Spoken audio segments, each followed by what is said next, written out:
அமாவாசையில காக்காவுக்கு சாப்பாடு வைக்கிறது ஒரு பெரிய கடமை. ஏன்னா இறந்த முன்னோர்கள் பேசுவதா ஒரு நம்பிக்கை. இறந்த முன்னோர்கள் வீட்டு வாசல்ல நிப்பாங்களாம் இந்த அமாவாசை அன்னைக்கு மட்டும்.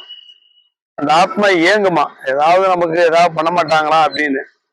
அப்படி எதுவுமே பண்ணல, கண்டுக்கவே இல்லை இறந்தவங்கள அப்படின்னா அந்த ஆத்மா சாபம் விட்டு போவோமா.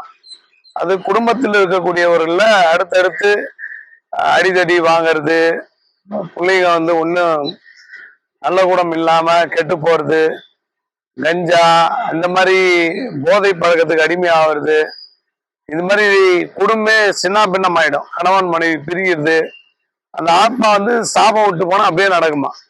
அதனால அமாவாசை அன்னைக்கு ஒரு நாள் மட்டும் நான்வெஜ் சாப்பிடாதீங்க.